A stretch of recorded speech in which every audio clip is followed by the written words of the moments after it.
Pilipinas noong Lunes nang sa Kongreso nagbotohan para sa impeachment at sa Senado biglang nagpalit ng liderato at bigla ring sumipot ang matagal nang absent na si Senator Bato de la Rosa.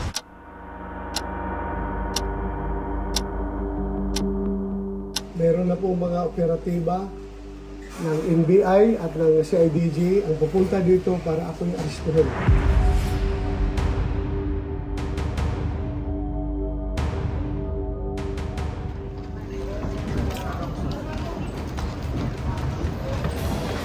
Biglang nag-suspend eh.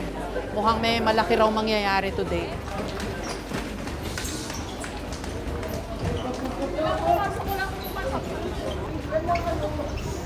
Yung mga taga-media, bigla hong nag-rush din po dito sa may labas lang. Marami ho kasing lumilipad-lipad ngayon ng mga balita na developments. Kailangan abangan dahil hindi ho natin alam kung anong mangyayari from here on.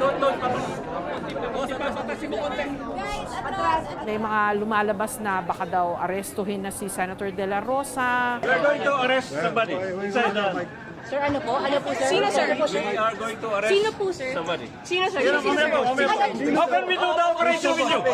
Please clear the area. Clear the area. Clear the area. 5 minutes.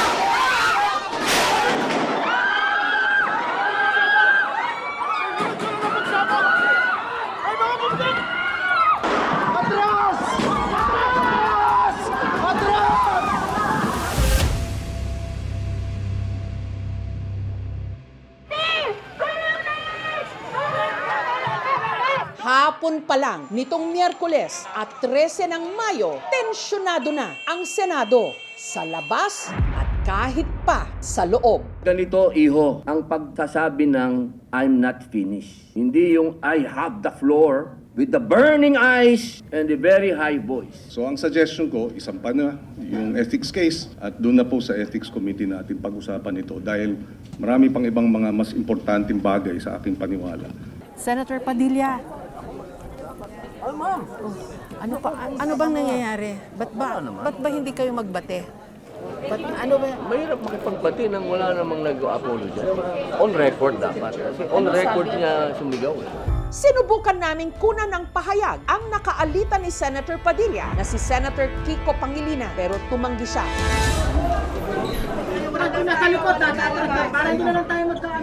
Andito pa rin po tayo sa labas ng executive lounge dito sa Senado kung saan napasugod po kasi sa loob yung mga senador. Nagse-session po sila tapos biglang nag-suspend yung mga taga-media.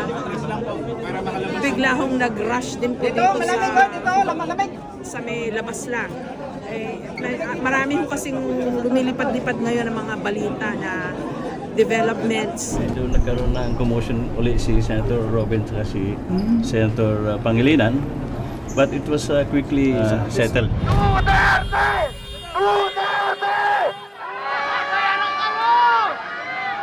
Ang nangyayari sa loob ng Senado, nangyayari din dito sa labas. Katulad din ang nangyayari sa ating buong lipunan ngayon. Hati, may magkabilang grupo o panig. Nagpapalitan ng maanghang na salita, nagkakagirian. Kukunin nila si Senator Bato de la Rosa.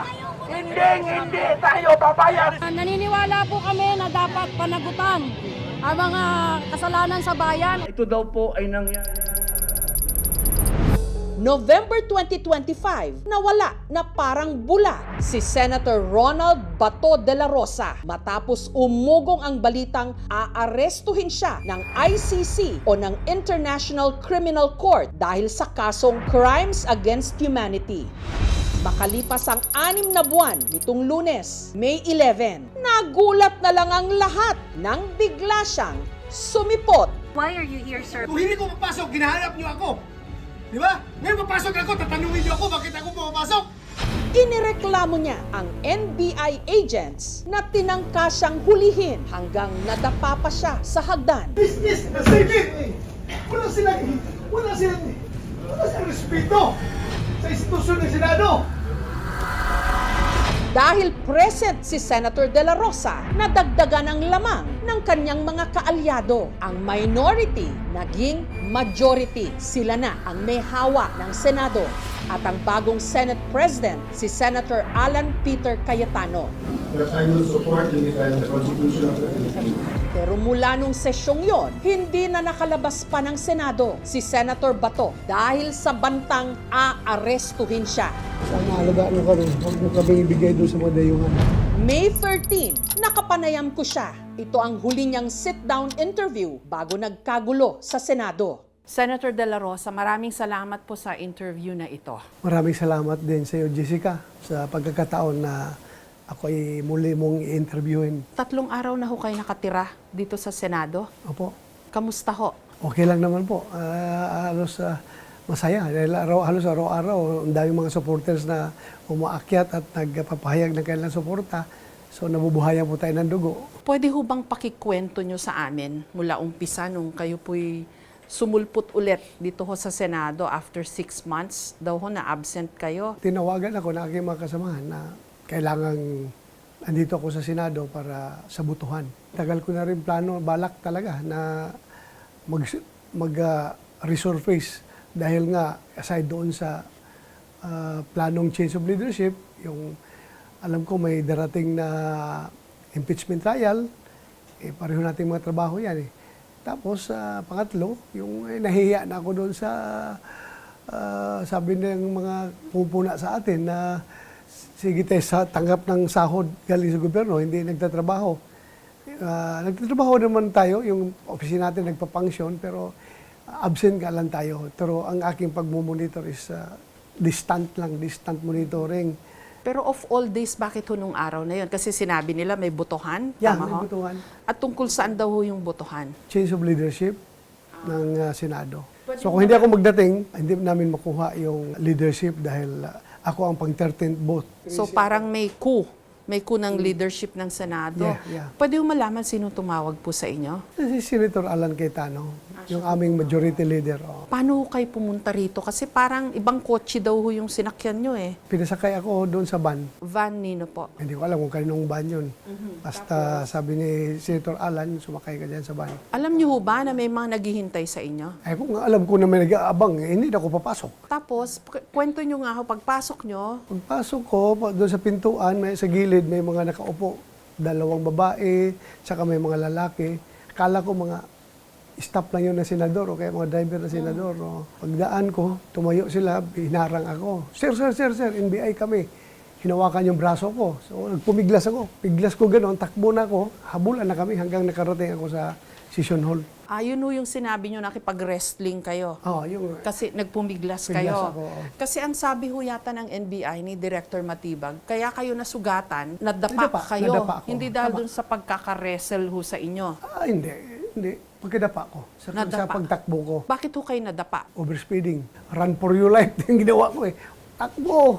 Sa pinakamabilis na takbo, gawin mo para makarating ka sa session hall. Kaso, ang dami ho ngayon natatawa, kinukutsa kayo dahil dun po sa pagkakadapa ninyo. Sige lang. Kung kaligayahan nila yan, ibigay natin sa kanila yung kaligayahan nila. Ano po nangyari sa kamay nyo? Pwede po makita? Ito, yung mga sugat na yan.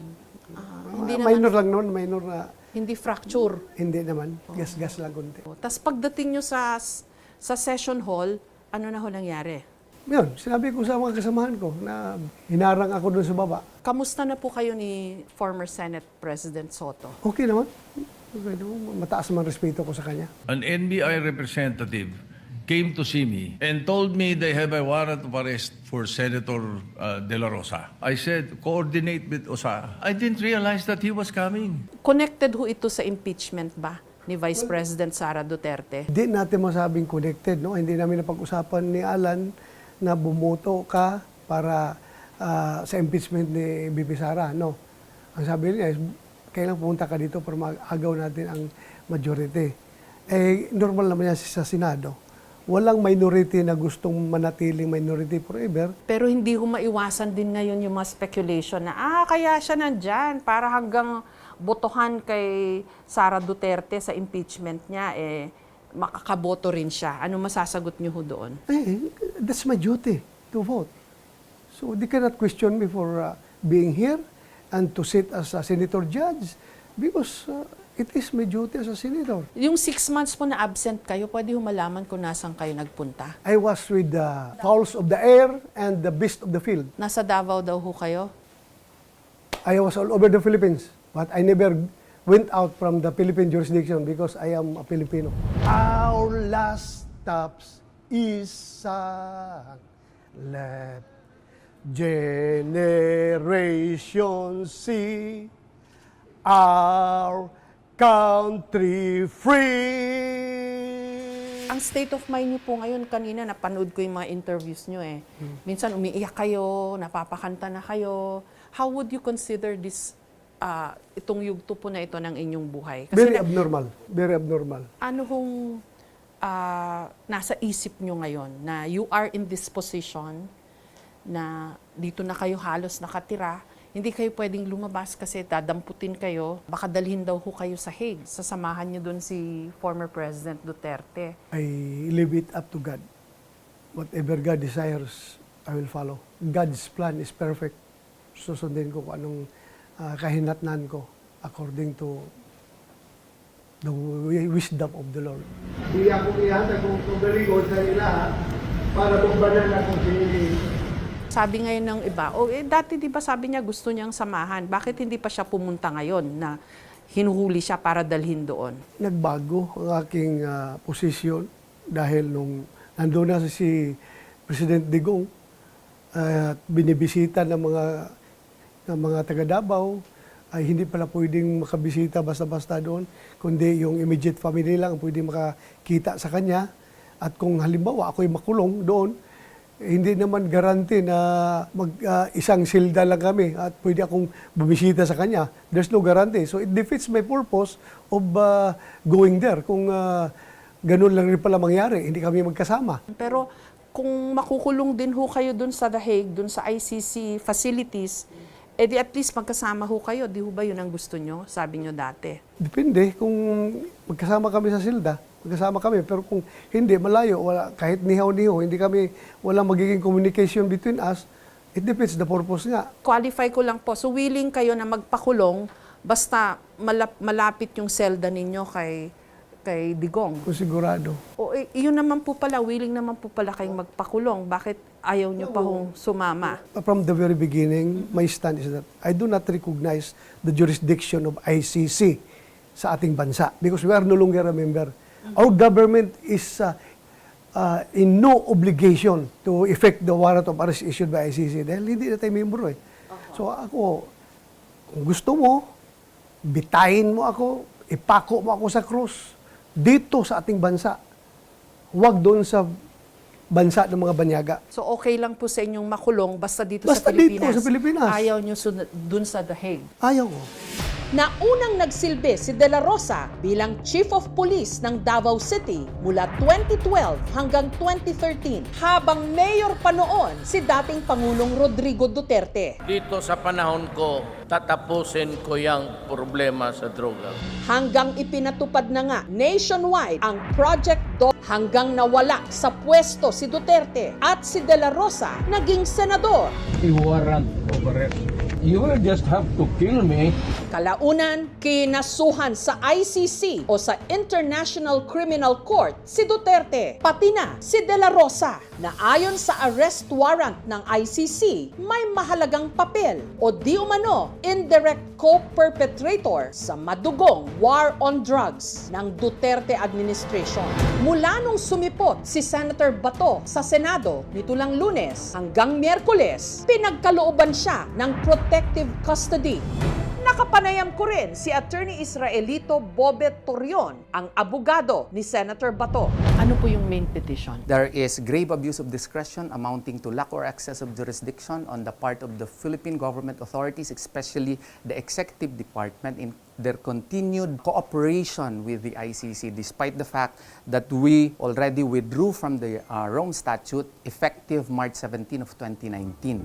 Maituturing naman di umanong obstruction of justice ayon sa isa sa mga tinik ngayon sa dibdib ni Senator Bato, si dating Senator Antonio Trillanes. Ang nasa saligang batas natin ay hindi pwedeng arestuhin ang isang senador while in session kung ang krimen ay 6 years and below ang penalty. So lahat po ng mga senador na nakasuhan ng above 6 years ay inaresto sa loob ng Senado. Si late Senator Enrile, si Senator De Lima, ako noong 2018. Ito lang si Bato ang tumakas at prinoteksyonan ng Senado kahit alam nila na mali. Hindi pwede ito ihambing doon sa kaso ng mga nakaraan ng dalawang senador, si Senator De Lima at Senator Trillanes, kasi may warrant sila from a local court. Klarong-klaro yun. Bakit kung sino-sino yung mahabol? Si former Senator Trillanes, ikaw ba ay dineploy ng ICC? Dahil merong warrant sa aking pagkakaalam, base sa pakikipag-ugnayan ko sa ICC since 2017, I took the opportunity kasi meron hamon sa akin si Bato de la Rosa. Go ahead, make my day, Mr. Trillanes! Sumama ka pa! Hindi na po kayo magkakaanuhan ni Senator Trillanes. Ihinamon nyo siya na pumunta ka rito sa Senado. Hindi, huwag na natin pag-usapan yan. Hindi, walang kuwan sa akin yung tao na yan. Yung International Criminal Court noong ina-arrange siya ng Community of Nations, nagpadala ang Pilipinas ng representative dyan. So we were one of the architects and founders. Ito ay international court at hindi ito foreign court. Nagre-retain ang ICC ng jurisdiction para doon sa mga krimen na nangyari nung tayo ay state party pa. Ang sakop ng investigasyon ay nung panahon na tayo ay miyembro pa. In other words, pwede talagang litisin si Bato de la Rosa ng ICC. Kamusta na po ang Senado? Ang gulo-gulo ho ah. Ginugulo kami, hindi kami magulo. Whether the gulo is coming internally or externally, yung change is very political and very emotional. Lahat na napagbintangan sa amin dahil sa flood control, kaya nagpalit. Dahil sa impeachment, nagpalit. And we'll prove them all wrong. Yung inaabangan ho ngayon is maaresto ba si Senator de la Rosa? Pakitaan nila kami ng Philippine judge, arrest warrant, give Bato due process, meaning he can question the warrant of arrest, etc. We will follow the law. Pero yung sasabihin mo, it's a foreign warrant of arrest, na umalis na tayo doon. The ICC is violating their own rules. And then, kahit sinong Pilipino dito, walang remedy. Pero nalipad na po nila sa The Hague si former President That's why nga Duterte. hinihiwalay ko yun eh. Kasi ngayon, ano pa magagawa natin? Hintay na lang yung Supreme Court sa tamang oras. Ang isang rule ng ICC, after 1 year na umalis ka, hindi ka na pwede mag-order ng investigation. Dapat within 1 year. Kay President Duterte, lampas ng 1 year, in-uphold pa rin nila tuloy. Does it matter that the ICC already has ruled that they have jurisdiction over Duterte? It matters more because they violated their own treaty. So, anong mangyayari sa atin? Kanina napansin ko sa session hall, parang ramdam at kita namin yung tensyon sa pagitan ng mga senador. So we just need a balancing act. But this is a question eh. Since nag-aaway ang Presidente at Vice President, nag-aaway ang Congress at Vice President, do the senators want to be peacemakers? Or do we want to be one of the same? Let's be the salt and light. Huwag tayong pareho lang sa iba. I have to admit it's difficult. I mean, that first day ng Monday is not the day I expected. Magandang hapon mga kababayan. Meron na po mga operatiba ng NBI at ng CIDG ang papunta dito para aking arrestuhin. Mag-aalas 6 ng gabi nang natapos ang sesyon at lumabas ang ruling ng Korte Suprema na hindi nila bibigyan ng TRO o ng Temporary Restraining Order si Senator Bato laban sa kanyang ICC arrest warrant. Andito pa rin po tayo sa labas ng Executive Lounge dito sa Senado kung saan napasugod po kasi sa loob yung mga senador. Mag-aalas 7 ng gabi, humarap sa media ang Acting Sergeant at Arms o hepe ng security ng Senado, si General Mau Aplasca. Sino, sir? We are going to arrest Sino po, sir? somebody. Sino, sir? Sino, sir? How can we do the operation with you? Please clear the area. 5 minutes. Nung oras na yon, nasa loob pa rin ng Senado ang ilang mga miyembro ng media, pati na ang aming team. Sa labas, nagbarikada ang mga pulis at mga rallyista. 7:18, namataan sina Senator Bato at Senator Robin Padilla na pumasok ng elevator. Hanggang dumating na sa Senado ang hinihintay na articles of impeachment laban kay Vice President Sara Duterte mula sa Kongreso. Lalo pang naalarma ang Senado nang may pumasok na armadong grupo. Mga miyembro ng MSEG o ng Marine Security and Escort Group.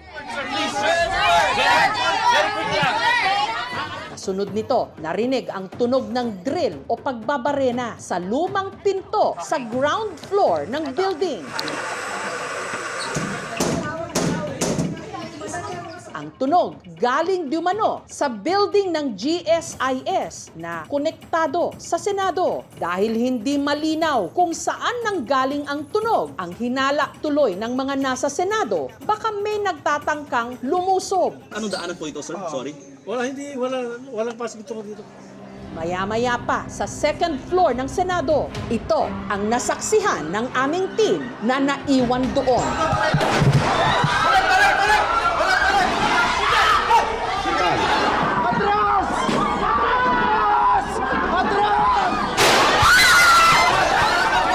Tumindi pa ang tensyon nang biglang namatay ang ilaw na sinundan ng ilan pang putok ng baril.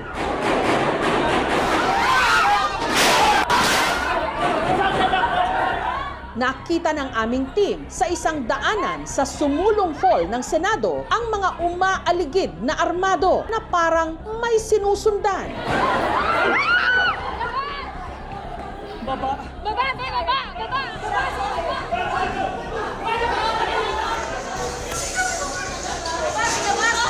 Pinalabas ng building ang mga taga-media. Sa pamamagitan ng Facebook Live, nagbigay ng pahayag si Senate President Cayetano. We are allegedly under attack. My number one priority to secure the senators. I will not arrest Senator Bato, just to be clear. Sa ipinost namang litratong ito, sinabi ng mga senador na ligtas sila. Pero kapansin-pansing hindi nila kasama si Senator Bato. Itinanggi ni NBI Director Melvin Matibag na sa kanilang hanay nang galing ang mga putok ng baril. Wala naman po kami dineploy doon at wala namang utos na may aarestuhin po si Senator Bato. Wala pong instruction kahit na kanino na hulihin si Senator Bato. Sa isinagawang investigasyon ng PNP SOCO o Scene of the Crime Operatives, 32 bala ang nakita. Habang isinasagawa ang investigasyon, muling nakita si Senator Bato na nakipagkamay pa sa mga pulis. Nag-post din ang kanyang abogado na si Attorney Torion ng litrato, pruweba na nasa Senado pa raw si Senator De La Rosa. Pinakita ko nga sa inyo eh. Ito nga eh, o yan o, 12:13 a.m. o yan o. Sa investigasyon, inalam kung saan ba nanggaling ang tunog ng barena na siyang nakadagdag ng tensyon. Ayon sa NBI, GSIS ang nagsagawa ng pagbabarena ng pinto. Ginawa raw nila yon para wala roong makalusot. Tinatanggal po nila yung lock because the access from the Senate going to GSIS, yung susi po ang doon po sa Senate. Kaya raw nasa GSIS ang mga taga-NBI Lunes ng hapon at gabi dahil din hiniling ng GSIS ang tulong ng NBI para sa seguridad ng kanilang gusali. O saan? Ang pumutok sa amin si Aplaska. Inamin ng Sergeant at Arms ng Senado na si General Aplaska na siya ang nagpaputok ng warning shot. Challenge po kung sino sila. Sumugot naman na NBI agents. Bakit kay Armando, ibaba niyo yung mga baril nyo? Instead of lowering down the firearm, tinaas po nila yung baril, kaya nagpaputok po kami ng warning shot. Ang malaking tanong ngayon, Nasaan na si Senator Bato? Bandang 2:30 ng madaling araw nitong Huwebes, namataan daw si Senator De La Rosa kasama si Senator Robin Padilla paalis ng Senado. Mali yung word na escape. Di ba there's no warrant? So, he's free to go. Dahil dito, itinuturing na ring person of interest si Senator Padilla ng NBI. Kung yung ehekutibo ay ine-enforce ang warrant dahil wanted si Bato de la Rosa, considered siya as international fugitive kung hindi siya nagsusurrender, yan ay tinatawag nating obstruction of justice. Lahat itong nangyayari na to is magkakaugnay. Hindi nangyayari ang mga bagay-bagay sa politika out of nothing. Let's face the fact na lahat ng nangyayari ngayon, ang kanyang patutunguhan walang iba kundi 2028 elections. Tinatayang 6 to 30,000 ang bilang ng mga namatay sa gyera kontra droga ng Administrasyong Duterte. Isa sa mga nawala sa madugong gyera kontra droga ni Duterte, si Danilo, construction worker, mister ni Purisima. Siya yung breadwinner. Siya talaga yung naghahanap buhay sa amin. Ang trabaho ko lang din naman sa bandera. Gabi, noong August 3, 2017, nabulabog na lang sila nang may dumating na mga armadong lalaki sa kanilang bahay sa Caloocan. Pagpasok sa amin, nagmamakawa po ako. Kita namin na talagang inangat na talaga yung Armalite para tutok na doon. Tapos yun, may putok na nangyari. Napakasakit talaga sa akin yung ganun, na papatayin na lang ng ganun. Hindi naman dapat na, porkit nag-addict o nagtutulak, kailangan na nila talagang patayin. May proseso naman ng gobyerno na i-rehab kung talagang gumagamit. Hindi yung ang solusyon patayin agad. Kaming mga may hirap, yun ang biktima sa war on drugs, hindi yung mga matataas. Ano pong masasabi nyo dun sa mga nagsasabi na kami nga, mga nawalan kami ng anak, ama, eto kami tumitindig, lumalaban. Eto si Bato, tumatakbo. Sabi naman, palit kami ng posisyon. That's a basic human instinct if your life and liberty is at stake. Ano pong masasagot nyo dun sa mga namatay? Ako'y nakikiramay sa lahat ng namatayan nung war on drugs. Based on records, tingnan ninyo kung ilan yung mga pulis na inibisigahan, kinasuhan, at mayroon pa nga na-convict dahil nga yung Kian de Los Santos na kaso, konbiktado ang pulis. Tayo ang nagpapalo up noon ng kaso na yun. Kaya may order sa niya, shoot to kill. Si President Duterte po naringgan ng ilang beses ng ganun na uutusan niya raw lahat ng law enforcement agencies para patayin yung mga nagda-drugs. Hyperbole lang yan eh. Dahil kayo po ang chief PNP noon, di ho ba dapat kayo yung accountable? Give me any evidence. Sabi ni President Duterte, patayin natin lahat yan. Wala. Because I'm a policeman. I know how to do my job properly. Sa daming target, yung iba ng laban, expected talaga natin na may mamatay. Yung sinasabi niyo ho ngayon, there are actual dead bodies and hindi lang daw po 6,000, kundi pwedeng umabot ng 30,000. Yung nagpapabloat ng numbers, yan yung mga tao na kalaban ni Duterte. Ilang cases na present nila sa ICC? Sabi nila 12,000. Ilang na-presenta nila doon? Meron ba doon 36 ba yan? O 40 plus? Kahit sinasabi niyo po na hindi niyo sinunod yung utos ng presidente noon, there are dead bodies as evidence. Dead bodies, pero huwag ninyong sabihin na isahin niyo, buuhin ninyo yan. Na lahat yan extrajudicial killing. Isa-isahin nyo, imbestigahan bawat kaso, kung ano nangyari dyan, malaman mong katotohanan. Ayon sa human rights lawyer na si Attorney Maria Cristina Conti na nagsisilbi rin ngayong assistant to counsel para sa mga biktima ng EJK sa ICC. Para sa mga biktima, importante na matuloy yung kaso. Malayong pangarap pa nila yung may makulong. Dahil dito sa Pilipinas, wala namang nakukulong na mayaman at makapangyarihan. Ang masahol pa, sisiraan pa sila. Kaya yan namatay ay dahil drug addict yan. Na para bang wala na silang karapatan na dumulog sa korte. November 2025 pa inilabas ng ICC ang arrest warrant kay Senator Bato. Judges assessed the material submitted by the prosecution and found reasonable grounds to believe that Mr. De La Rosa is allegedly criminally responsible as an indirect co-perpetrator for the crime against humanity of murder. Si Senator Bato de la Rosa kasama na sa wanted persons list ng ICC. We will definitely submit to the request of the ICC. Sitting senator si Senator Bato. Opo. Diba? Pero pag may attempt ka nang umalis sa Pilipinas, teka, ibang usapan na to. Paano po naman dun sa mga nagsasabing, ayan si Bato, naging PNP chief yan, chief implementer ng batas nung siya ay chief PNP, tapos naging senador, legislator, tagagawa ng batas. So you're supposed to be a man of law. Yun po ang expectation sa inyo. Bakit hindi na lang kayo mag-submit to the law now that the ICC wants you to account para po dun sa mga namatay na libo-libo na extrajudicial killings? My actions are in accordance to the law. Ano pa hong balak niyong gawin? Exhaust all available legal remedies.